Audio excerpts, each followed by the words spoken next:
Vous êtes de plus en plus nombreux à nous suivre et à participer à l'évolution de la chaîne Afrique N24, et sincèrement nous tenions à vous en remercier. Nous lisons tous vos commentaires qui enrichissent le débat et vraiment nous vous demandons de nous soutenir, en aimant les vidéos pour une large diffusion, et pour continuer à avoir une ligne éditoriale indépendante, et vous proposer de nouvelles émissions toujours de plus en plus enrichissantes. Ne restons pas passifs, soyons actifs. Merci et à bientôt. Bonjour l'Afrique, bonjour le Togo, bonjour les amis. Aujourd'hui, nous allons analyser sur le thème « Faut-il aller aux élections législatives ou pas ?» sur un plateau de télévision ou de radio, prenez tout ce que vous voulez. Madame Adjamagbo Brigitte Kafui Johnson a abordé le thème et à la fin de l'émission, Monseigneur Fanoko Philippe Podjoro a clos le débat. Pour Monseigneur Philippe Podjoro, il ne sert à rien d'aller à des élections en l'état. D'autant plus que celui qui organise les élections au Togo est celui-là même qui se donne le nombre de sièges et le reste, il le redistribue à l'opposition entière. Il y a aussi le problème du découpage électoral qui n'a pas encore été réglé au Togo. Ce qui fait que mécaniquement, les voix de l'opposition dans leur ensemble dépassent toujours les voix du parti qui a à la fin la majorité. C'est un fait que la colonisation avait déjà imposé aux Togolais. La dictature va s'en approprier et depuis ne va plus chercher à corriger ce défaut. Le colon le faisait pour garder pour lui les enfants qui vont marcher selon ses desiderata.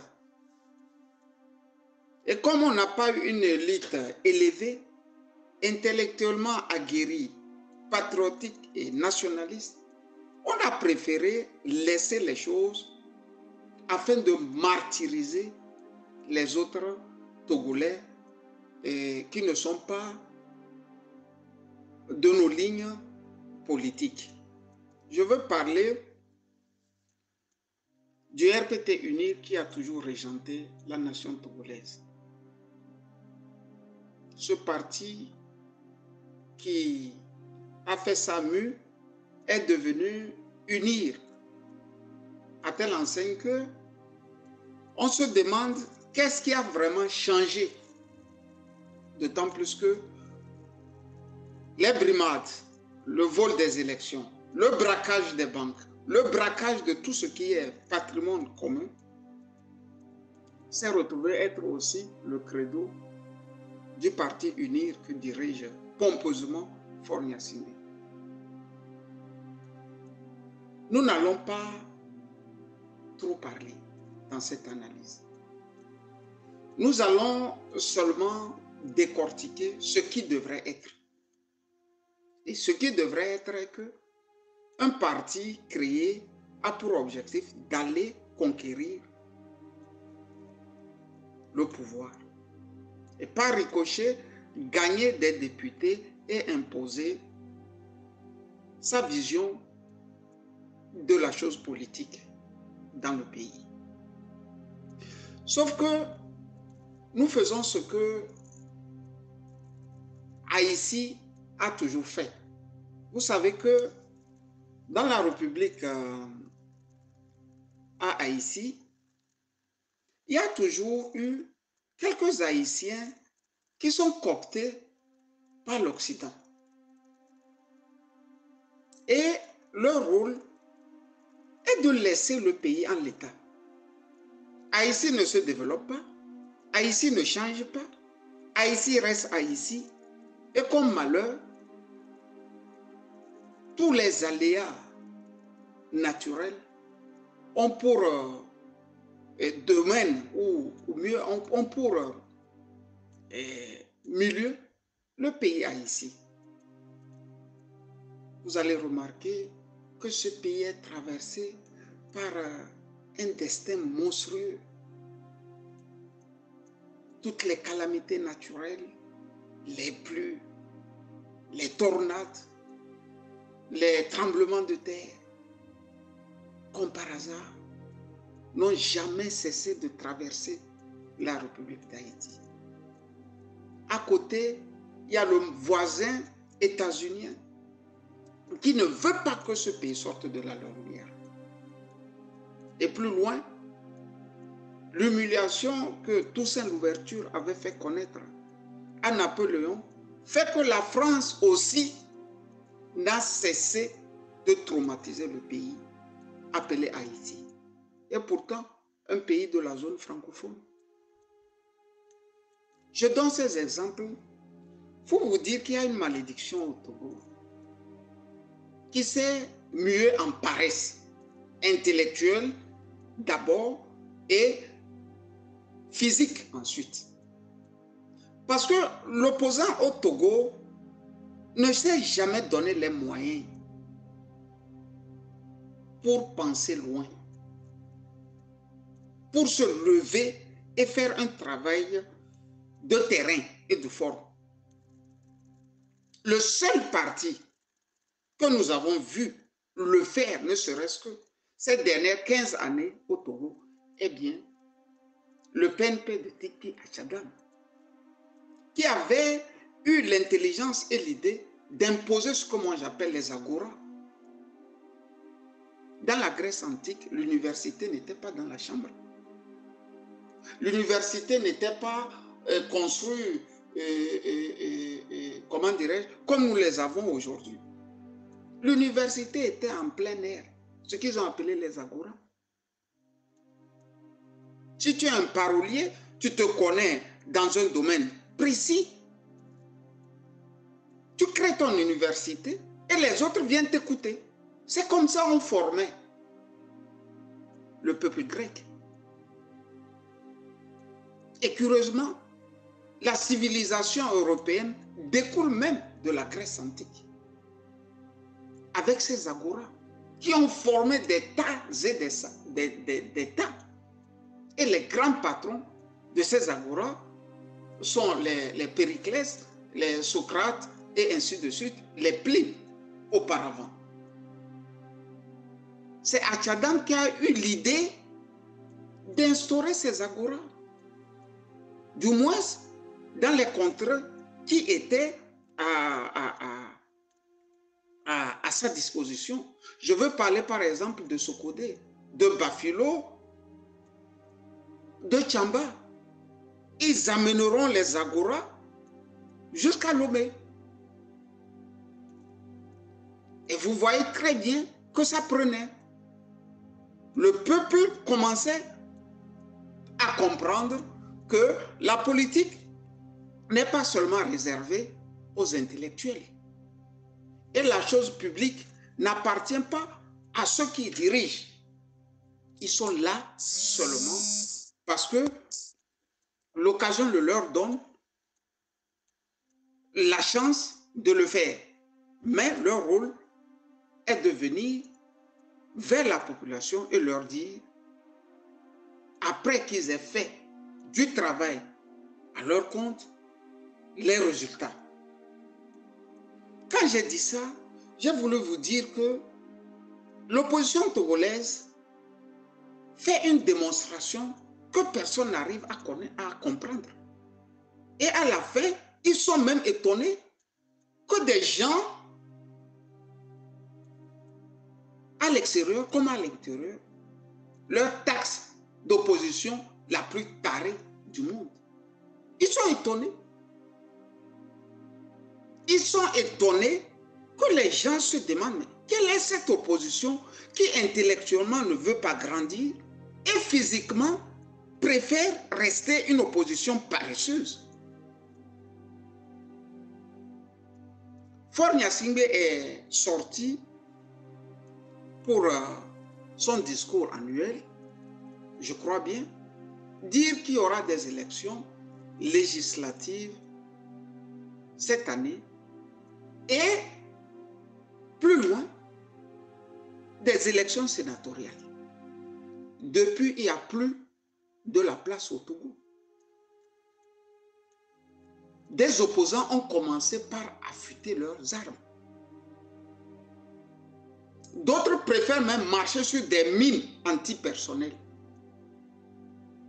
pour déposer leur candidature. C'est-à-dire, si vous déposez même les mines antipersonnelles sur les voies qui mènent à la CENI ou à la Cour constitutionnelle pour le dépôt des candidatures, les opposants togolais vont marcher sur les mines là et aller. Ils marcheront sur les mines antipersonnelles pour déposer leur candidature. Pour la simple raison qu'être député vaut la chandelle. C'est 1 200 000 tous les mois qui vont couler. Avec, je crois, une voiture de commandement et un chauffeur. Pour cela, ils sont prêts à faire le porte-à-porte rien que pour mentir ces derniers mois à de pauvres populations qui ne comprennent pas ce qui se passe. Leur travail au niveau de la CENI, on s'en tape.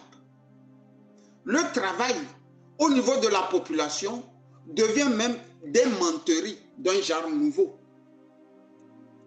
Nous allons vous réaliser ceci ou cela. Nous allons faire ceci ou cela. Vos femmes, vos enfants ne porteront plus d'épargne. Ils iront au marché avec des batakali.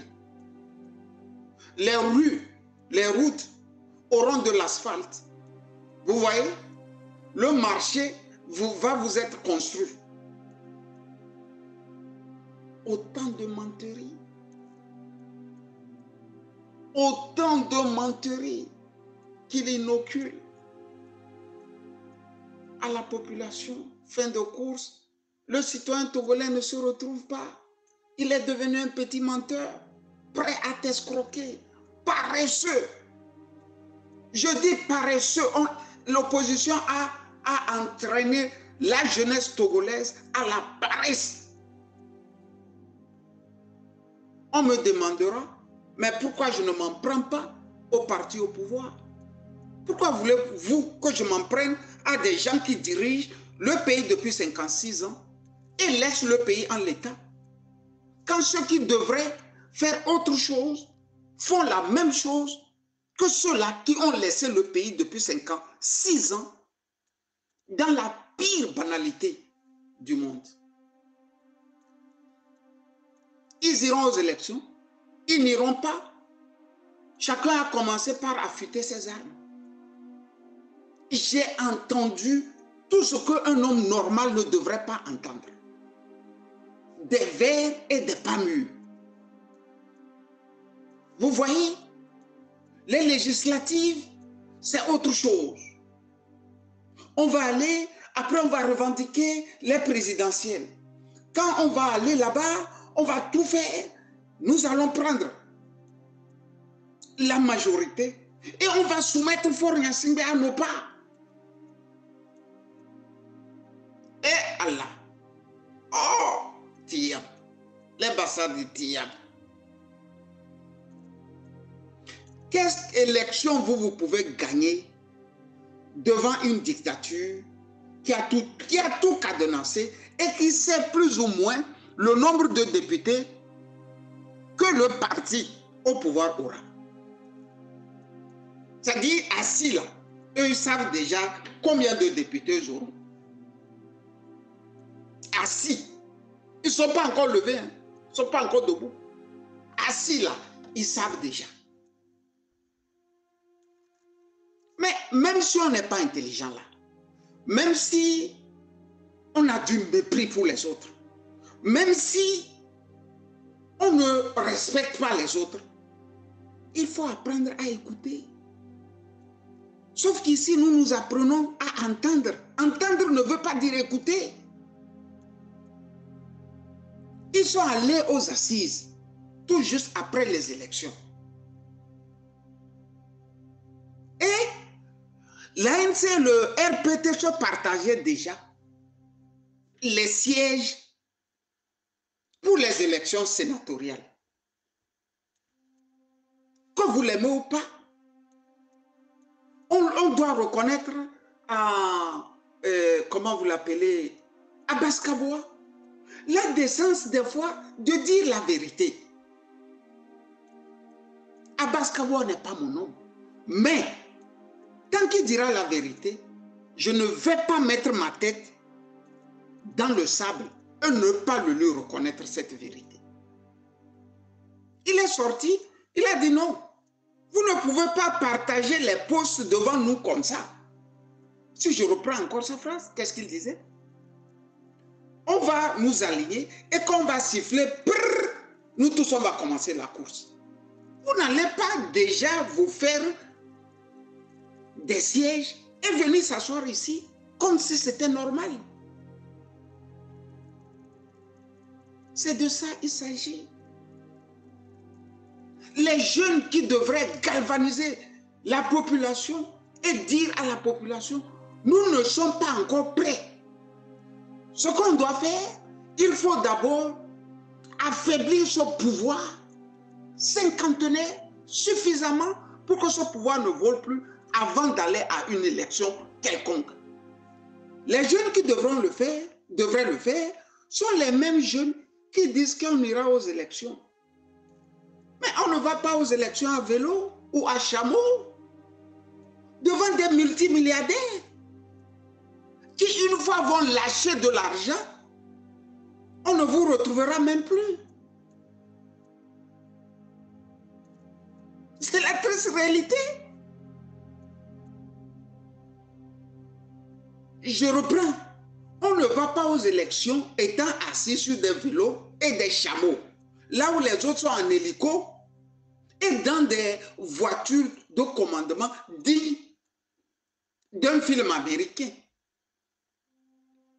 Quels moyens financiers vous avez pour prendre le peuple à témoin que vous allez gagner à une élection? Jamais on n'a vu ces gens depuis 2018 se rassembler, faire un travail de fond, mais en quelques 3 ou 4 mois, ils sont convaincus qu'ils gagneront aux élections. Tant pis pour les Mobards, mes cousins là qui meurent dans le septentrion. Si ce n'est pas Vaughan, c'est Vaughan. Si ce n'est pas Lomé Golf 4, c'est Lomé Golf 4. Si ce n'est pas Palimé, c'est Palimé. Si ce n'est pas Atapamé, c'est Atapamé. Si ce n'est pas Sokodé, c'est Sokodé. Si ce n'est pas Kara, c'est Kara. Dapaon et environnement, là, ça, ce n'est plus le Togo. Point et barre.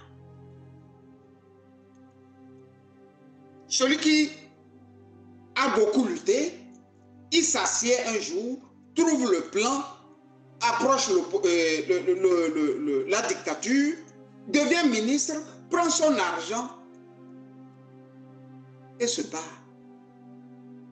Léopold Ninevi est là pour nous dire comment est-ce possible qu'un homme de sa trempe aille bouffer au sein du pouvoir et se murer dans un silence comme une carpe. Vous avez encore vu Léopold Ninevi faire une interview.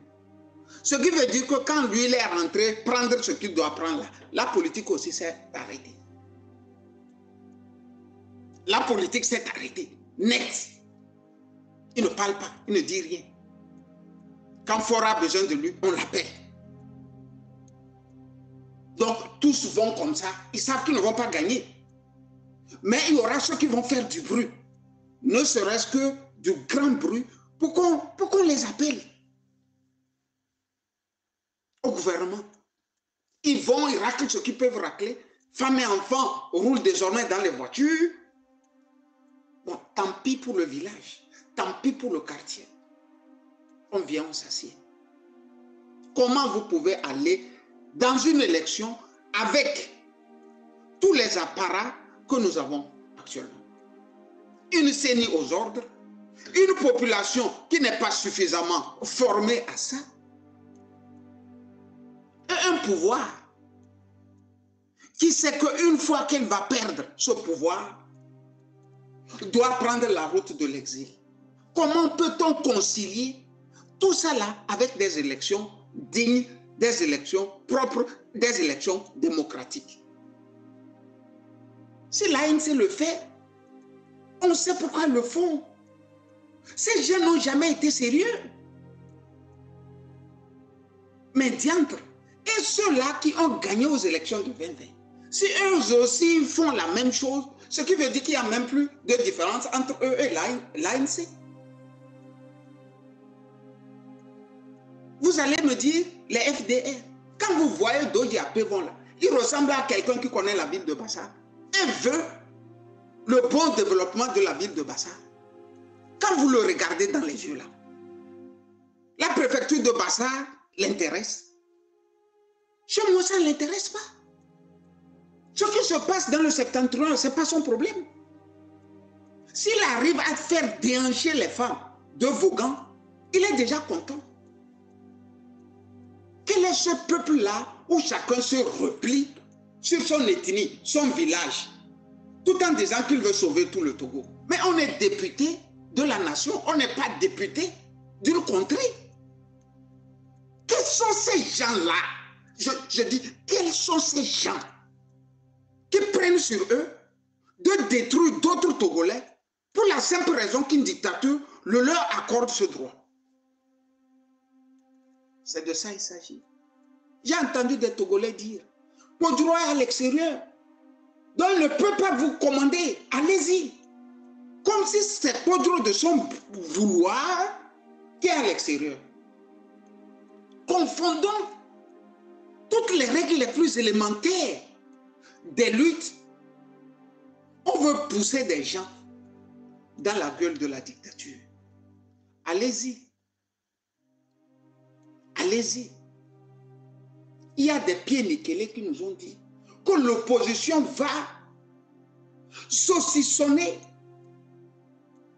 M. Talon au Bénin. M. Talon qui construit actuellement les routes, qui construit des casernes high-tech pour la population béninoise, serait quelqu'un vraiment rejeté par la population. Ils ont 100%. Ils sont allés aux élections. Et finalement, c'est Talon qui a la majorité parlementaire. Depuis, on n'a plus entendu parler des opposants béninois. Allah, ça là, seul là, ça ne pouvait pas nous faire une morale au Togo. Vous avez des gens cupides, des gens qui ont refusé de penser, des gens qui ont refusé de travailler. Mais quand papa ne travaille pas, pourquoi vous voulez que l'enfant, lui, il ait le goût de travailler? C'est ça l'opposition togolaise. Tout le monde veut aller manger. Il faut manger. Quand il quitte là, après avoir mangé avec le pouvoir, il trouve des apparatchiks maintenant, des leaders d'opinion, des journalistes. Ah, c'est vous, vous travaillez avec le pouvoir, vous êtes avec ce ministre. C'est comme ça, il relègue les problèmes de société dans des cadres vraiment bidons pour masquer, au fait, je dis pour masquer leur échec millénaire. Comment vous voulez que Podro n'ait pas raison? Pourquoi Podro n'a-t-il pas raison ici? De dire que celui-là qui va, il n'a qu'à aller à son nom, pas lui en son nom, et au nom de sa dynamique. Quel travail de fond vous avez fait pour prétendre gagner à une élection? Quel travail de fond? Ni moyen, ni rien. Vous avez nargué toujours le peuple togolais. Quand on vous élit, pour 5 ans, vous disparaissez. Quand il reste 3 mois pour les prochaines élections, vous êtes là. Et c'est des gens comme ça qui nous disent qu'ils vont diriger le Togo. Non, On ne va pas continuer comme ça. S'il faut remplacer un tyran désordonné par des opposants bouffons, mais il faut réfléchir par deux fois. Hein. Par deux fois. J'ai voulu dire aujourd'hui, et devant le peuple togolais, à Monseigneur Fanoko Kodjuro, que nous suivons aussi sa galère, comme beaucoup de Togolais. À mon âge, j'aurais voulu voir, si mon grand-père vivait, être au Togo. La preuve est que, en 2019, je suis allé jusqu'à Dapaon, retrouver mon grand-père, qui avait plus de 90 ans. C'était une fierté de le retrouver fort. Il est décédé aujourd'hui. Les Moba lui ont donné les honneurs dus à son rang. Et je regrette fortement qu'un vieil homme qui a passé toute sa vie à lutter pour la démocratie au Togo se retrouve dans les abîmes de l'exil, le froid, le doute, surtout le doute, quand est-ce que je rentrerai chez moi? Le stress quotidien. Aujourd'hui, je veux manger à demain, mais non, il n'y en a pas. Aujourd'hui, je veux aller saluer ce vieux. Non, je ne pourrai pas, parce que je suis loin des miens. Alors qu'il y a encore quelques pieds nickelés qui veulent marcher sur des mines. Je dis marcher sur des mines. Vous déposez les mines antipersonnelles là. Le Togolais va marcher pour aller déposer sa candidature. C'est comme un chien. Quand vous voyez un chien, on n'a pas donné de l'eau pendant des jours. Là. Vous déposez l'eau là au fond, vous mettez le feu. Vous voyez qu'il veut même traverser le feu pour aller boire l'eau. Quand on dit élection, l'opposant togolais devient fou. Il est convaincu que le peuple l'aime. Il est convaincu que sa femme, ses enfants, les amis du quartier, là, ça c'est le peuple à ses yeux. C'est pour ça qu'il crée des partis. Quand madame, l'oncle, le neveu viennent aux réunions, il finit par se tromper à lui-même qu'il a beaucoup de militants. Nous y sommes. Les FDR, les Tchassona, ils ont tellement de ces sigles à ne point finir que je me pose cette question. Qui a inventé le Togo pour que les enfants du Togo soient si mauvais? Le Togo n'est pas une création, c'est une invention.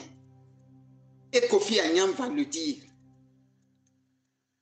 et le prendre en son compte. C'est une peuplade où tous les traîtres de la sous-région se sont retrouvés. C'est-à-dire qu'on ne voulait pas de ces traîtres-là dans les autres pays de la sous-région. Donc on a dû les mettre dehors. Ils sont retrouvés au Togo et nous ont enfantés, nous tous. Vous voyez comment nous nous comportons. Regardez comment le Togolais se comporte et regardez comment le Burkinabé se comporte. Il y a la guerre. On a dû suspendre tout ce qui est parti politique pour se concentrer à la lutte. Chez nous, il y a la guerre, mais personne ne parle de la guerre. On parle des élections. Comme si un opposant au Togo pouvait une fois devenir député, arrêter la guerre. Quand vous avez de telles populations, il faut déjà penser à l'avenir de vos enfants. Je vais dire aux Togolais encore soucieux du bien-être des enfants du Togo, d'y réfléchir. Avec tout ce qu'on a actuellement sur la place politique, s'il n'y a pas quelqu'un d'audacieux qui se lève, mette fin, et nettoie les écuries d'Ogia, construit les prisons pour mettre assez dans les prisons afin que le peuple souffle, il n'y aura pas de survie pour ce peuple. Appelez le peuple togolais. Bonne journée à toutes et à tous. Kamusali. Vous êtes de plus en plus nombreux à nous suivre sur Afrique N24, et vraiment nous tenions à vous en remercier. Nous lisons tous vos commentaires qui enrichissent le débat et vraiment nous vous demandons de nous soutenir pour continuer à avoir cette ligne éditoriale indépendante, et vous proposer des émissions toujours de plus en plus enrichissantes. Merci et à bientôt. Likez la vidéo si ce n'est pas déjà fait. Laissez aussi votre point de vue en commentaire. Abonnez-vous et cliquez aussi sur la petite cloche de notification pour ne rien rater de nos prochaines vidéos. N'oubliez pas de partager aussi la vidéo et de la liker.